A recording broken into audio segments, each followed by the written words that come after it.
여러분 정말 반갑습니다. 이 시간 각자의 심령을 성령과 권능으로 충만하게 채워주셔서 은혜 받는 복된 이 시간이 되시기를 간절히 빕니다. 로마서 5장 5절의 말씀을 보겠습니다. 로마서 5장 5절의 말씀을 보겠습니다.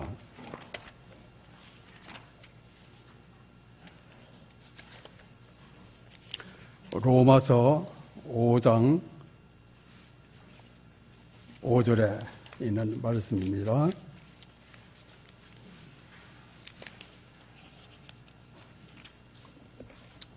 소망이 부끄럽게 아니함은 우리에게 주신 성령으로 말미암아 하나님의 사랑이 우리 마음에 부은 바 됨이니. 이 시간 성령으로 충만하게 체험받으시고 참으로 하나님의 사랑이 우리 마음에 부은 바 되도록 빈 마음으로 우리 주의 말씀을 상고해 주시기를 간절히 바랍니다. 8절에 있는 말씀입니다. 우리가 아직 죄인 되었을 때 그리스도께서 우리를 위하여 죽으심으로 하나님께서 우리에게 대한 자기의 사랑을 확증하셨느니라. 하나님의 사랑은 참으로 놀랍죠. 고린도전서 6장 19절에 또 이런 말씀이 있죠. 너희 몸은 너희가 하나님께로부터 받은 바 너희 가운데 계신 성령의 전인 줄을 알지 못하느냐. 우리의 몸과 마음을 성령의 전으로 바쳐야 합니다. 그렇죠? 하나님의 사랑이 그 성령으로 말미암아 우리 마음에 부은 바 되도록 주님께서 축복해 주시기를 바랍니다. 오늘 제가 여러분과 함께 상고할 은혜 받을 그 말씀의 주제는 하늘 지성소에 와 계신 하늘 지성소에 와 계신 그리스도와 우리의 구원 관계라는 주제로 함께 은혜를 받고자 합니다. 1844년 예수께서 하늘 성소에 지성소에 들어가셔서 하나님의 율법이 들어있는 법궤 앞에 서셨을 때 이 지구촌에 보내는 마지막 기별, 셋째 천사의 기별을 보내셨다는 사실을 이언의 신을 통해서 우리는 잘 알고 있습니다. 이 말씀은 초기 문집 253페이지와 254페이지에 있는 말씀입니다. 셋째 천사의 기별은 하늘 지성소 시대에 시작되었고 하늘 지성소 시대에 끝이 나게 되며 하늘 지성소 시대는 아직도 계속되고 있습니다. 셋째 천사의 기별은 예수님께서 1844년 하늘 성소의 지성소에 들어가셔서 시작되었고 지금은 예수님께서 하늘 지성소에 있는 하나님의 율법이 들어있는 법궤 앞에서 우리를 위해 중보하고 계시며 셋째 천사의 기별이 마치면 예수님께서 하늘 지성소에서 나오시고 생사간에 모든 사람의 운명이 결정되는데 그때의 모습을 대쟁투에는 다음같이 소개하고 있습니다. 셋째 천사의 기별이 마쳐지면 세상의 죄인들을 위한 자비의 탄원은 더 이상 없다. 하나님의 백성들은 그들의 사업을 다 이루었다. 그들은 유쾌하게 두는 날이 주 앞으로부터 이르는 늦은 비를 받았으므로 그들 앞에 있는 시련을 때를 위하여 준비를 갖추었다. 천사들은 하늘에서 분주히 왕래하고 있다. 지상에서 돌아온 한 천사는 그의 일이 마쳐진 것을 보고한다. 마지막 시험이 이미 세상에 주어졌고 하나님의 계명에 충성한 것이 입증된 사람들은 모두 살아계신 하나님의 인을 받았다. 그때에 예수님께서는 하늘 성소에서 당신의 중보 사업을 그치신다. 그분께서는 손을 들어 큰 음성으로 되었다고 말씀하신다. 그리고 그분께서 불의를 하는 자는 그대로 불의를 하고 더러운 자는 그대로 더럽고 의로운 자는 그대로 의를 행하고 거룩한 자는 그대로 거룩되게 하라고 엄숙히 선언하시자 온 하늘의 천사들은 그들의 면류관을 벗는다. 생사간의 모든 사람의 운명이 결정된다.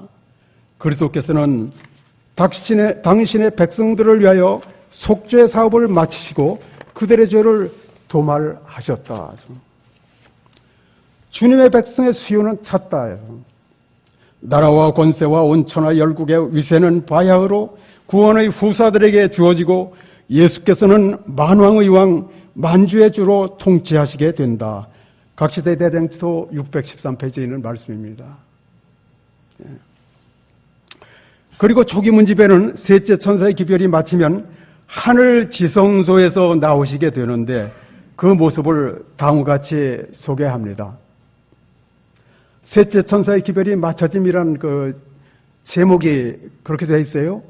셋째 천사의 기별이 맞춰짐. 예수께서 지성소에서 나오실 때 나는 그의 예복에서 방울 소리가 나는 것을 들었다. 그가 나오시자마자 온 지상의 거민들은 흑암으로 덮였다.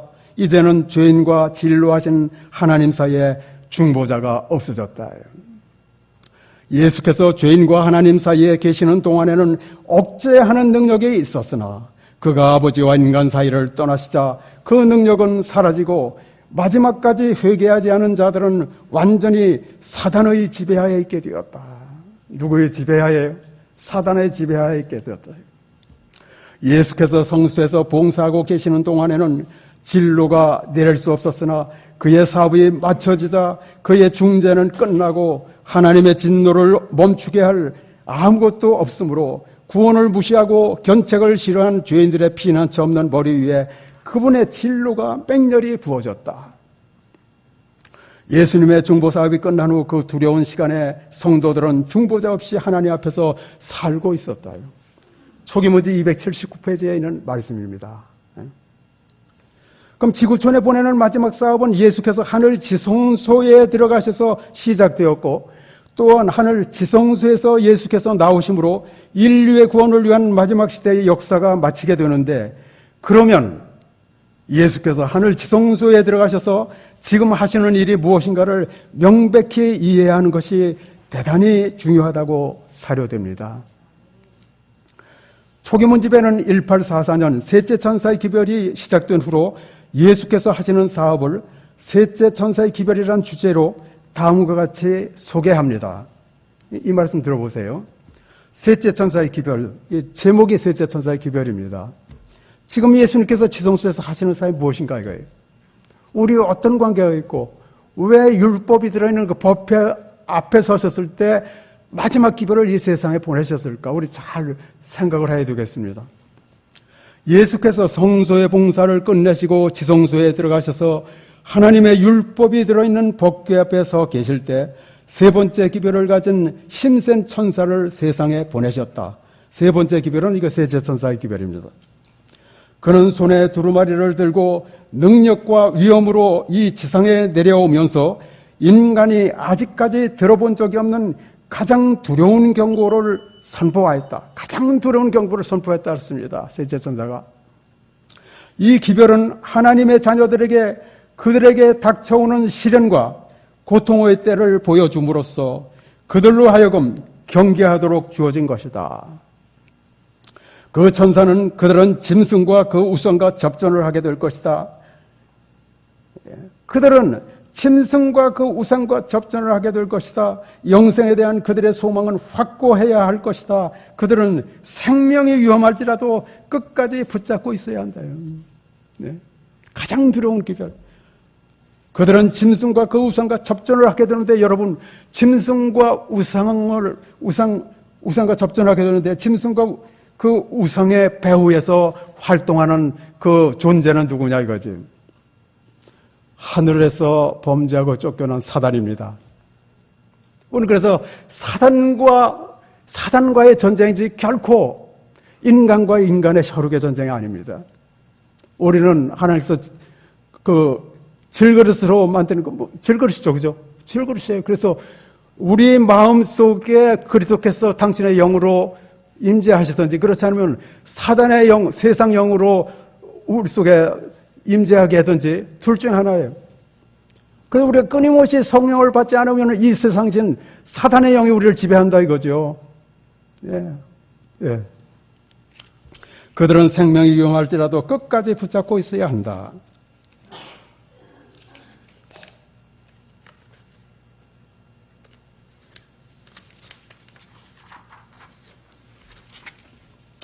이 기별을 깨닫는 모든 사람들의 마음은 지성소로 향하게 되었다. 이 기별을 깨닫는, 셋째 천사의 기별을 깨닫는 모든 사람들의 마음은 어디로 향했어요? 하늘 지성소로 향하게 됐다. 지성소요. 그래서 하늘 지성소에 와 계신 그리스도와 우리의 구원과의 관계는 어떠냐 이거죠. 이거 우리가 이 시간 분명히 규명해야 됩니다. 우리의 관계에. 그곳에서는 예수께서 법궤 앞에 서서 아직도 자비를 베풀 모든 사람과 무지함으로 하나님의 율법을 범하고 있는 자들을 위하여 마지막 중보를 하고 계시다요. 하나님의 율법을 범하고 있는 자들을 위하여 마지막 중보를 하고 계시다. 이상 초기 문집 254페이지에 있는 말씀입니다. 위 증언에서 우리는 셋째 천사의 기별을 깨닫는 모든 사람들의 마음은 하늘 지성소로 향하게 되었으며 그곳에서는 곧 하늘 지성소에서는 예수께서 그 법궤 앞에 서셔서 하나님의 율법을 범하고 있는 자들을 위하여 마지막 중보를 하고 계시다고 합니다. 이 사실은 오늘날 지구촌에 살고 있는 모든 사람을 포함하여 우리들 모두에게 운명을 결정하는 생사를 가름하는 중요한 사건이라고 사료됩니다. 그럼 1844년 이후 하늘 지성소에 계신 예수님과 율법과의 관계를 우리가 조명해야 돼요. 하나님의 율법은 완전한 순종, 완전한 의를 요구하는데 잘 들어보세요. 하나님의 율법은 완전한 순종, 완전한 의를 요구하는데 하늘 지성소에 계신 예수님은 그 율법의 완전한 순종, 완전한 의를 이루시고 우리의 의가 되셨다는 것입니다. 이해가시죠? 율법의 의신 그리스도께서 우리를 위해서 지금 봉사하고 계시다. 우리는 그리스도의 의를 통하여 죄사함을 얻고, 저는 이 말씀 너무너무 감사합니다. 우리는 그리스도의 의를 통하여 죄사함을 얻고 전혀 죄를 짓지 않은 자처럼 전혀 죄를 짓지 않은 자처럼 하나님 앞에 설 수 있게 되었다는 것이죠. 예. 그러면 하늘 지성소에 있는 하나님의 율법과 우리와의 관계를 다시 좀 재조명할 필요가 있습니다. 지구도성 70억 모든 사람은 죄 아래 팔려서 율법의 행위로 그 앞에 의롭다 하심으로 얻을 육체가 없나니 얼마나 없어요? 하나도 없다. 하나도 없어요. 그래서 그리스도의 의는 반드시 우리의 의가 되어야 한다는 것. 그렇지 않으면 우리는 하나님의 율법을 지킬 수 없다는 것이지요. 예. 그리고 하나님의 율법은 우리에게 죄를 드러내고, 보세요. 하나님의 율법은 우리에게 죄를 드러내고 그리스도께 대한 우리의 필요를 느끼게 하며 하나님께 대한 회개와 예수 그리스도께 대한 믿음을 행사함으로 죄사함과 평강을 위하여 주님께 피하게 한다. 이 대목이 굉장히 중요합니다. 예. 다시 말씀드립니다. 하나님의 율법은 우리에게 죄를 드러내고 그리스도께 대한 우리의 필요를 느끼게 하며 하나님께 대한 회개와 예수 그리스도께 대한 믿음을 행사함으로 죄사함과 평강을 위하여 우리 주님께 피하게 한다. 비난처이신 예수님께. 더욱 구체적으로 말씀드리자면 그리스도의 의는 믿음으로 말미암는 의인데, 여러분 동의하십니까? 그리스도의 의는 믿음으로 말미암는 의입니다. 행위로 말미암는 의가 아니죠, 그죠? 예. 왜 믿음으로 말미암는 의인가 하는 문제입니다. 이거 우리가 규명해야 돼요. 왜 믿음으로 말미암는 의인지. 의란 하나님의 율법에 순종하는 것이다. 의란 뭡니까? 하나님의 율법에 순종하는 것이에요. 율법은 의를 요구하는데, 그러나 죄인이 의를 얻기 위하여 율법에 순종해야 하지만 불가능하다. 이 하나님의 율법과 일치하지 않으면 악한 열매를 맺을 뿐이다. 우리가 의에 이를 수 있는 오직 한 가지 방법은 믿음으로 말미암는 것이다. 믿음으로 죄인이 그리스도의 공로를 하나님 앞에 가지고 가면 우리가 할 일이에요. 이것은 우리가 믿음으로 우리가 그리스도의 공로를 하나님 앞에 가져가면은 굉장히 중요합니다. 하나님께서는 그 아들의 순종을 죄인의 계정에 두시고, 이해가시죠? 그 아들의 순종을 우리 대신에 우리의 순종으로, 그 아들의 순종을 죄인의 계정에 두시고, 인간이 실패한 자리에 그리스도의 의를 받아들이시고, 너무너무 감사해요. 회개하고 믿는 죄인을 받아주실 뿐만 아니라 용서하시고 의롭다 하시며 당신의 아들을 사랑하시는 것처럼 그를 사랑하신다. 예. 믿음이 의로 간주되는 것은 바로 이런 까닭이라는 것이지요. 아멘입니까? 아멘입니다. 예. 믿음은 죄인의 허물과 결함 대신에 그리스도의 완전한 순종을 제시할 수 있다는 것. 믿음이 하는 역할을 우리가 해요. 믿음은 죄인의 허물과 얼마나 허물과 결함이 많습니까? 인간이, 죄인이, 우리가. 그런데 믿음은 죄인의 허물과 결함 대신에 그리스도의 완전한 순종을 제시할 수 있다 이거예요. 그리고 순수한 믿음은 그리스도의 의를 자기의 것으로 만들며, 참된 믿음이라는 게 뭡니까? 그리스도의 의를 자기의 것으로 만드는 게 참된 믿음이에요, 여러분. 그게 믿음이에요. 예. 이건 제 말이 아닙니다. 주의 종을 통해서 우리에게 주신 영의 말씀이에요. 죄인으로 그리스도와 더불어 승리자가 되게 한다. 그 까닭은 인간이 신성의 참여자가 되며 신성과 인성이 그의 안에서 결합되기 때문이다. 예. 율법을 지킴으로써 자기 자신의 행위로 천국에 이르려고 노력하는 자는 온전히 불가능한 일을 시도하고 있는 것이다. 인간은 순종함이 없이는 구원받을 수 없지만, 그러나 그 순종이 자기 자신의 힘으로 나오는 것이 되어서는 안 된다 하는 거예요. 예. 그러나 그 순종이 자기 자신의 힘만으로 행하는 것이 되어서는 안 된다는 것. 그리스도께서 그의 안에 들어오셔서 자기의 기쁘신 뜻을 행하셔야만 한다. 그러니까 율법 지키는 게 내가 하는 것이고, 그분을 우리가 영접할 때 그분이 우리 속에서 이루시겠다 하는 거예요. 이게 복음이죠. 예. 처음부터 마지막까지 구원은 하나님의 사업입니다. 우리는 이 뜻을 알고, 아는 건 우리가 알아야 돼요. 거기에 호응하는 거, 믿음으로, 그리스도의 순종을 믿음으로 제시하는 건 우리가 해야 돼요. 그럴 때 하나님께서는 그 믿음을 보시고 우리를 의롭다 하시는 거예요. 그러므로 그리스도의 의는 반드시 우리의 의가 되어야 한다는 것, 그렇지 않으면 우리는 하나님의 율법을 지킬 수 없다는 것입니다.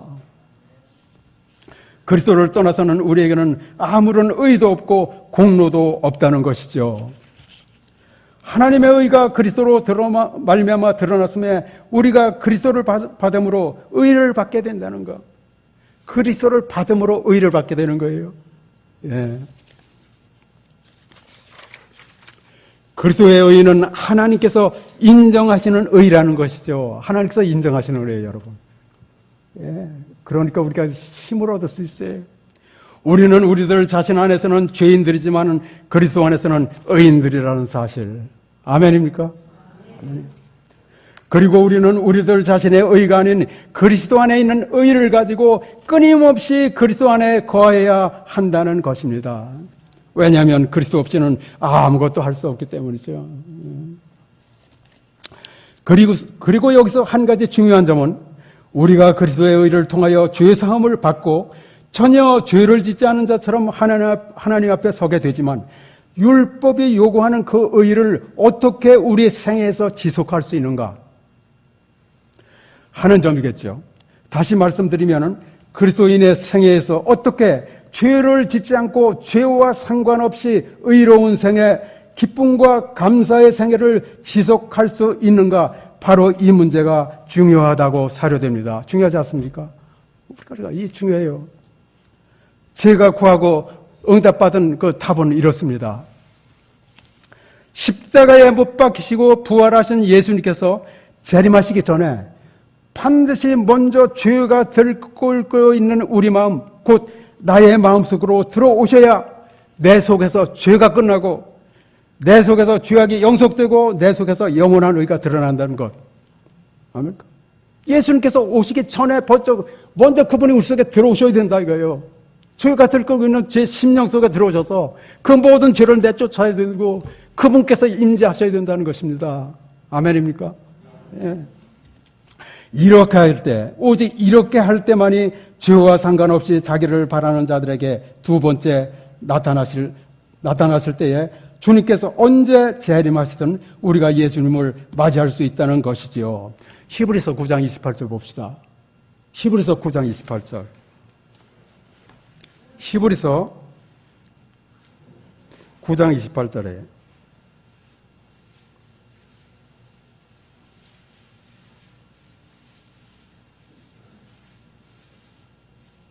히브리서 9장 28절입니다.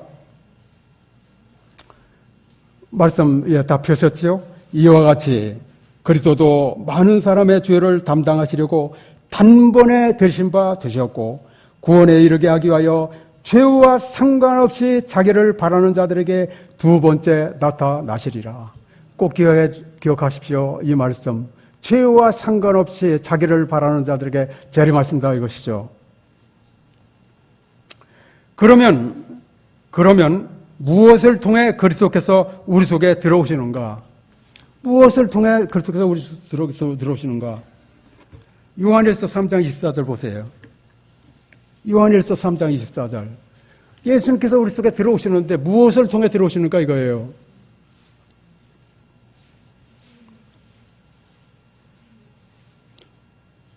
다 펴셨죠?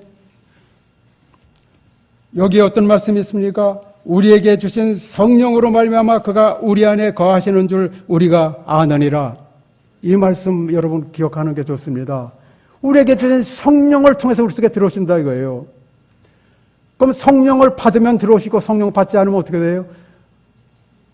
세상령이 우리를 지배하게 되는 거예요. 바로 이것이 아닐까요? 성령을 받아들여야 한다는 것입니다.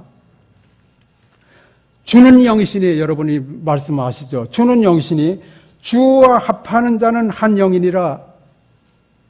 그 다음에 요일 4장 13절에 이런 말씀이 있습니다. 요일 4장 13절에 요일 4장 13절 보세요.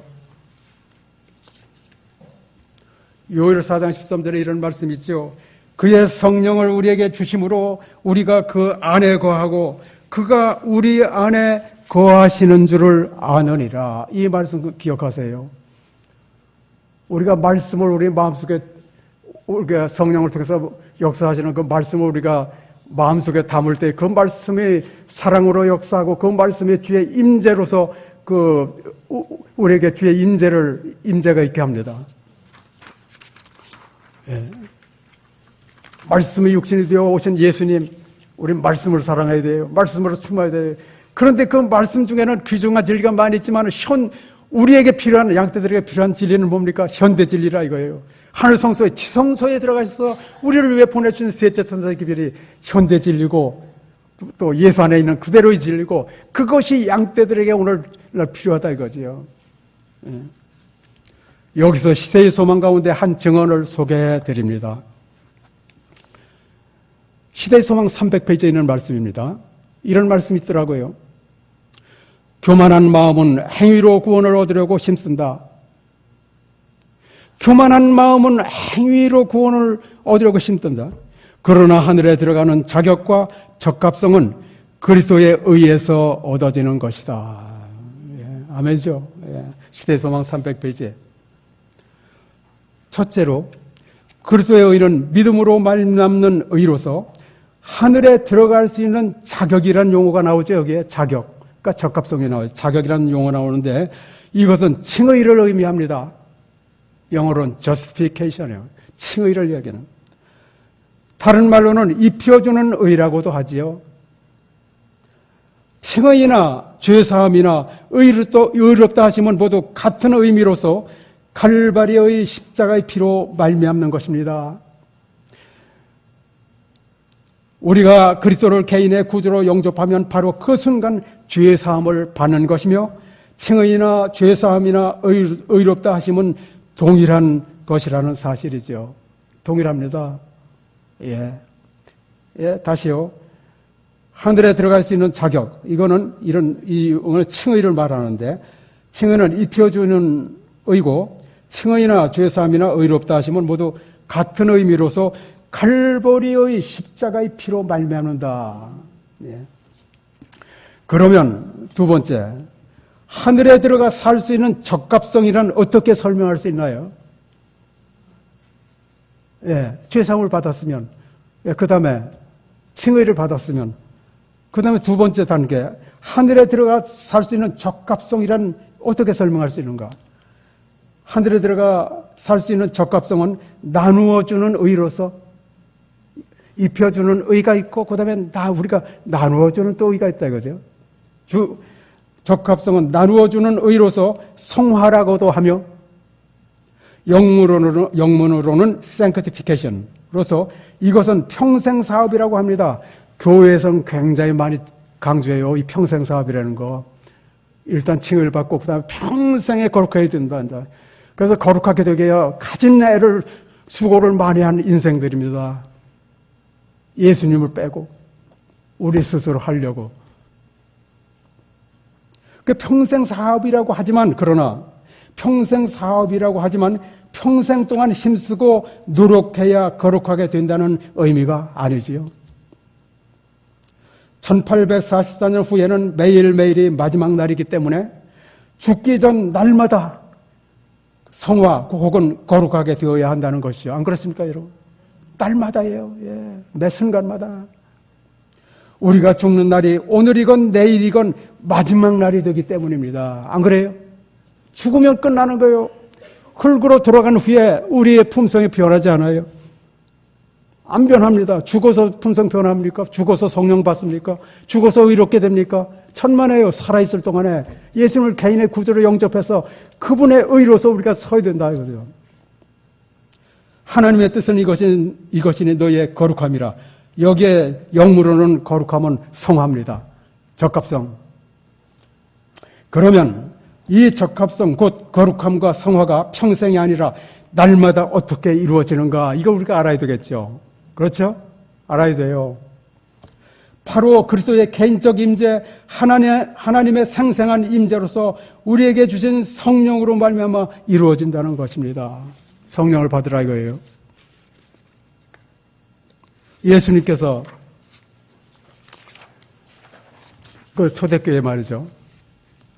제자들을 아주 당신의 피로서 정결케 하는 그 죄사함을 주신다고 말씀하셨는데, 그 다음에 관리를 안 했어요.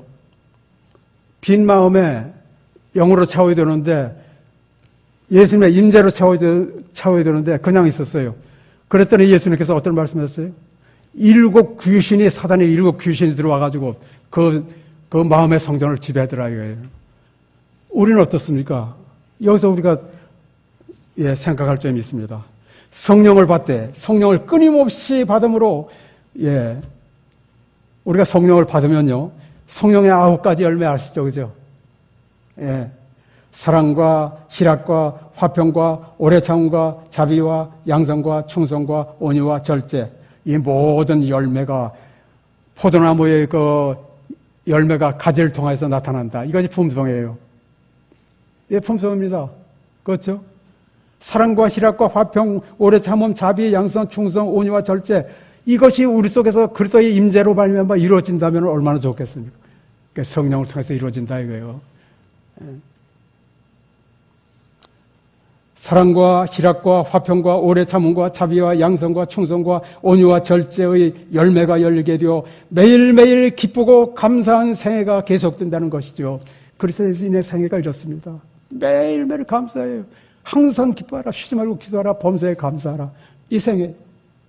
하늘에 들어갈 수 있는 자격은 여권이고 적합성은 비자로 비유할 수 있는데, 여권과 비자가 모두 그리스도 안에 있다는 거예요.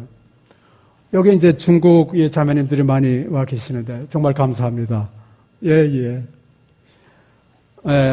여권 받으셨죠, 그죠? 그 다음에 한국에 들어올 때 뭐 받으셨어요? 한국에 들어와서 저희도 한국에 들어와서 적합하게 지낼 수 있도록 한국에서 뭘 줬어요? 비자를 줬죠. 그죠?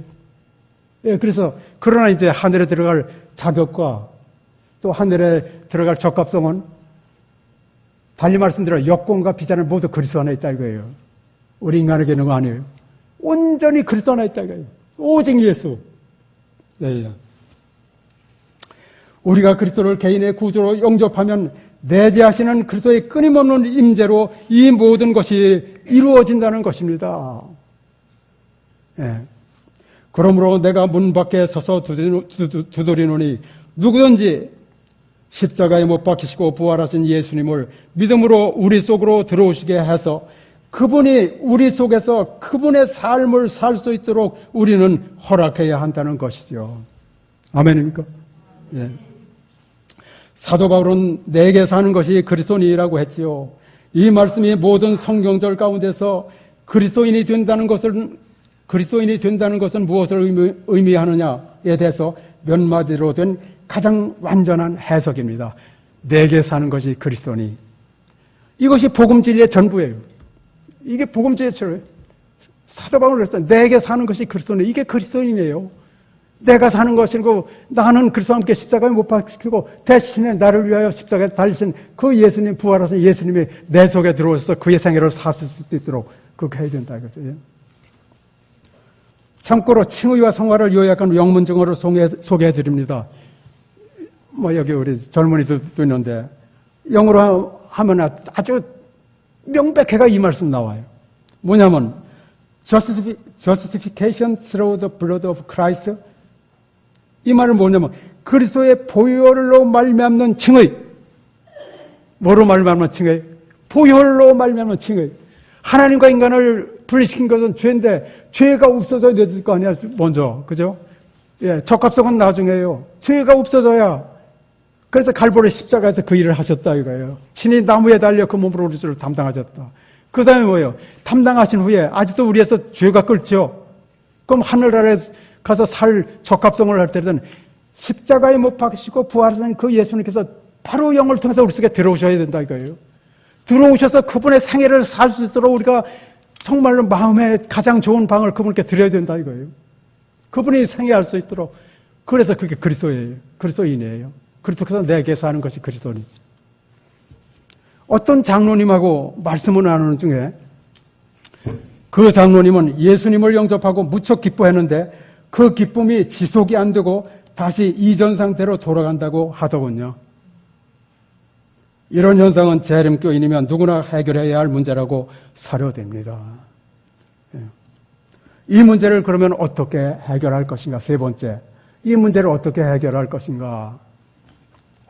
이미 답은 나왔습니다. 내가 그리스도 안에, 그리스도가 내 안에. 네? 내가 그리스도 안에, 그리스도가 내 안에. 끊임없이 임재해야 된다는 거예요. 예수님의 임재가 항상 우리와 함께 있어야 돼요. 내게 사는 것이 아니요. 이제 우리 죄 때문에 돌아가시다가 부활하신 그분이 생애할 수 있도록. 그게 그리스도인이죠. 그죠? 예, 그리스도와 사람. 그리스도께서 내 안에 계신, 예, 항상 예수 죽이심을 그 몸에 짊어지고 다니는 사람이 그리스도예요. 예수 죽이심을 몸에 짊어지고 다녀야 생명에 이르는 기쁨을 맛볼 수 있죠. 예. 초대교회 제자들의 경험담을 증언은 이렇게 말합니다. 제자들이 그리스도에게서 떠났던 호수에서의 그 슬픈 밤에 그들은 불신에 억눌려 있었고 결과 없는 수고로 피곤하여 있었다. 그러나 예수의 임재하심이 그들의 신앙의 불을 지펴주었고 예수의 임재하심이 그들의 신앙의 불을 지펴주었고 기쁨과 성공을 그들에게 가져다 주었다. 그것은 우리에게 있어서도 마찬가지다. 이거. 예수님을 잃어버리면 어떻게 했어요? 베드로는 어떻게 했습니까? 예수님을 주목하고 할 때는 물 위로 걸어갔어요. 예수님께서 눈을 돌렸을 때 어떻게 했습니까? 빠져가더라. 일순간에 그 타락의 길로 다른 영이 우리를 지배할 수가 있다 이거죠. 그래서 그리스도의 임재가 신앙의 불을 지펴줬다 그랬어요. 임재가. 그 다음에 기쁨과 성공을 그들에게 가져다 주었다. 그것은 우리에게 있어서도 마찬가지다. 그리스도를 떠나서는 우리의 사업은 열매를 거두지 못하고 불신하며 불평하기가 쉽다. 그러나 그리스도께서 가까이 계시고 그의 지도 아래서 우리가 일할 때에 우리는 그의 능력의 증거 안에서 기뻐하는 것이다. 영혼을 낙담하게 하는 것은 사단의 일이요 신앙과 소망으로 고무시키는 것은 그리스도의 일이다. 아멘입니까? 시대소망 249페이지에 있는 말씀입니다. 항상 기뻐하라, 쉬지 말고 기도하라, 범사에 감사하라. 바로 이것이 재림 신도들의 매일의 생애라고 사료됩니다. 증언은 처음부터 마지막까지 그리스도인의 생애를 다음같이 표현합니다. 예? 증언의 말씀을 들어보세요.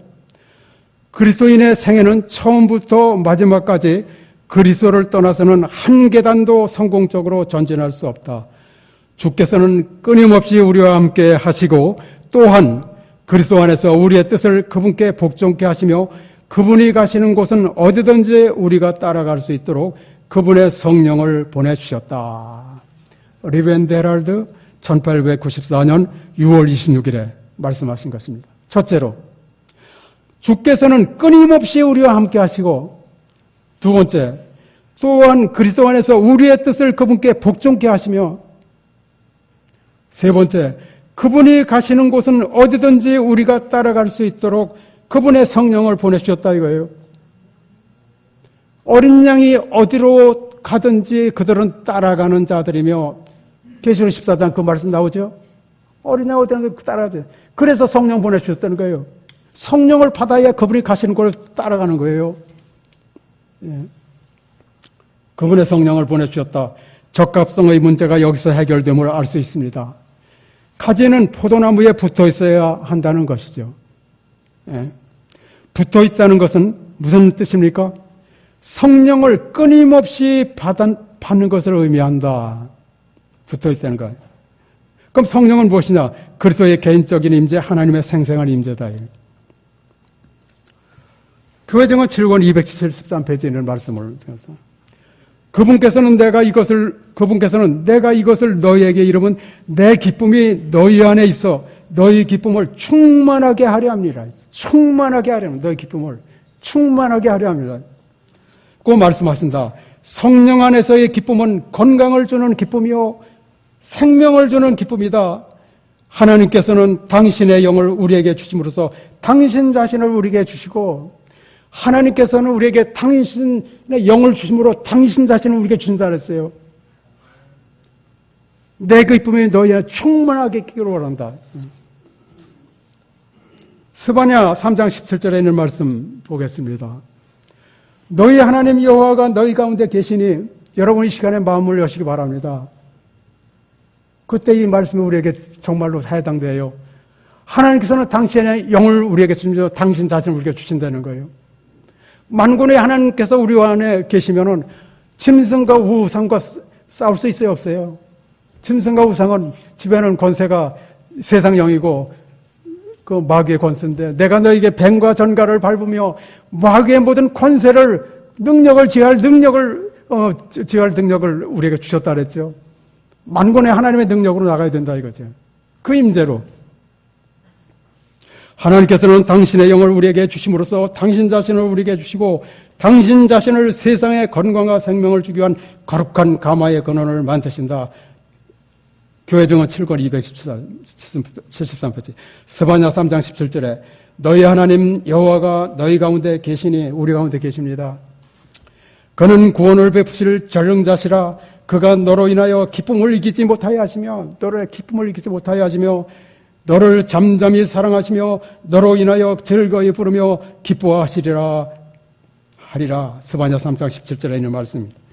그리스도 안에 인성을 이루며 타락한 인류를 신성과 하나가 되게 하는 것이 구속사업이다.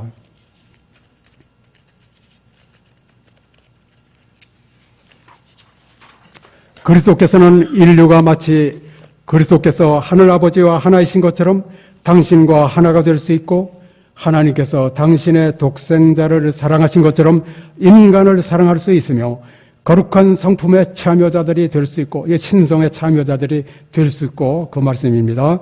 주님 안에서 온전하게 되도록 하기 위하여 인성을 쓰셨다. 하나님의 독생자에게서 기인하신 성령께서는 인간의 몸과 혼과 영을 그리스도의 완전하신 신인성에 붙들어 매신다. 이 연합은 포도나무와 그 가지가 붙어있는 것으로 상징이 되었다. 유한한 인간이 그리스도의 인격에 연결된다. 믿음을 통하여 인성이 그리스도의 본성에 흡수된다. 우리는 그리스도 안에서 하나님과 하나가 된다. 성령 받을 때 이렇게 된다 이거예요. 성령 언제 받아야 돼요? 지금 받아야 된다. 지금 이렇게 된다 이거죠. 바로 이것입니다. 그러므로 내가 떠나가는 것이 유익이라 말씀하시고 오순절 성령을 보내주셨는데 오늘날 우리는 오순절에 시작된 하늘에서 보내주신 성령을 끊임없이 받아들여야 한다는 것이죠. 가지가 포도나무에 붙어있으려면 성령을 끊임 받아야 된다. 예수님께서는 이렇게 말씀하셨지요. 사람이 내 안에 거하지 아니하면 가지처럼 밖에 버리고 말라지나니 사람들이 이것을 모아다가 불에 던져 사르느니라. 사람이 내 안에 거하지 아니하면 그리스도 안에 거한다는 것은 어떤 말씀이라 그랬습니까? 끊임없이 성령을 받는 것을 의미한다. 시대소망 676페이지에 성령을 그리스도 안에 거한다는 것은 끊임없이 성령을 받는 것을 의미하므로 우리가 성령을 끊임없이 받아들이지 않으면 가지처럼 밖에 버리고 말라지나니 소망이 없어요. 끊임없이 받지 않으면 소망 없습니다. 우리가 성령을 끊임없이 받아들이지 않으면 우리는 전혀 소망이 없다는 것입니다. 전혀 소망이 없어요. 네. 붙어 있다는 것은 붙어 있다 떨어졌다 하는 것이 전혀 아닙니다. 그리고 붙어 있다는 것은 성령을 끊임없이 받는 것을 의미하므로 성령의 9가지 열매가 끊임없이 우리 속에 맺히게 되며 이것이 하나님의 품성이다 이거예요. 이것이 그리스도의 품성이 우리 속에서 재현되는 것을 의미한다는 의미이죠. 그리고 성령을 받으면 너희에게 권능이 임한다고 하셨습니다. 사도행전 1장 8절에요. 그리고 하늘에 권능이 임하고 그 다음에 그때 비로소 증인이 된다 그랬어요. 그리스도의 증인이 된다 그랬어요. 그 외에는 안 돼요. 그리고 성령을 받으면 너에게 권능이 임한다고 하셨는데 사도행전 1장 8절 이 하늘의 권능은 우리가 성령을 받으면 즉시 우리에게 이 권능이 주어진다는 것입니다. 시간 걸려요? 성령 따로 받고 하나님의 권능 따로 받고 하나님의 인재 따로 받습니까? 아니죠. 우리가 성령을 받으면 하나님의 생생한 임재가 그리스도의 개인적인 임재가 우리 속에 있어서 그리스도는 하늘과 땅의 모든 권세를 갖고 있어요. 우리 하나님 모든 권세를 갖고 있죠. 그렇죠? 모든 거 충만해요. 그분이 단번에 우리 속에 들어오신다 이거예요. 그래서 이 성을 떠나지 말라 그랬어요. 그죠? 성령 받기 전까지. 세상에는 그 말씀 제가 드려요. 이 하늘의 권능은 우리가 성령을 받으면 즉시 우리에게 이 권능이 주어진다는 것이죠. 바로 이것입니다. 우리가 하나님의 권능 없이 어떻게 지구촌 각 사람을 포로로 삼고 있는 마귀를 대적할 수 있는지요? 어떻게 세상을 지배하고 있는 마귀를 물리칠 수 있겠습니까? 전혀 안 되는 거예요. 떠나기 전에 바로 성령 받으라 했습니다. 그러나 포도나무에 붙어 있으면 다시 말씀드려서 성령을 끊임없이 받아들이면 하나님의 권능이 끊임없이 우리에게 부어져서 아멘입니까? 끊임없이 우리에게 부어진다 이거예요.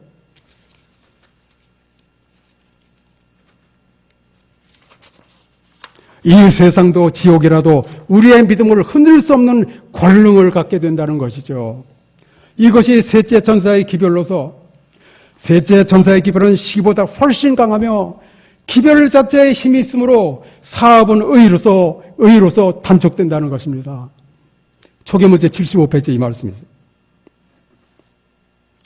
1844년의 운동에 일제에 합력하여 활동했던 사람들이 셋째 천사의 기별을 받아들이고 성령의 능력으로 그 기별을 전파했을 것 같으면 하나님께서는 그들의 노력을 통하여 크게 역사하셨을 것이다.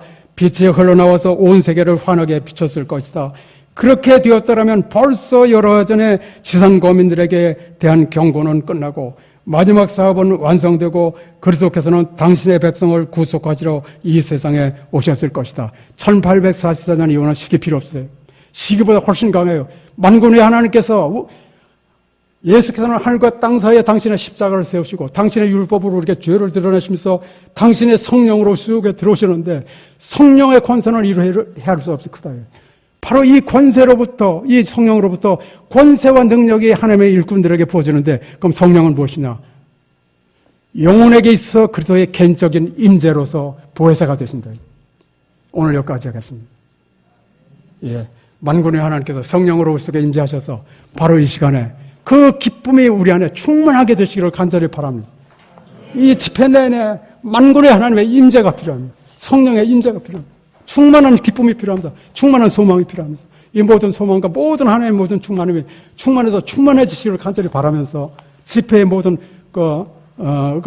참으로 성령의 임재로서 열매를 맺는 귀한 집회가 되시기를 간절히 바라면서 말씀 마치겠습니다.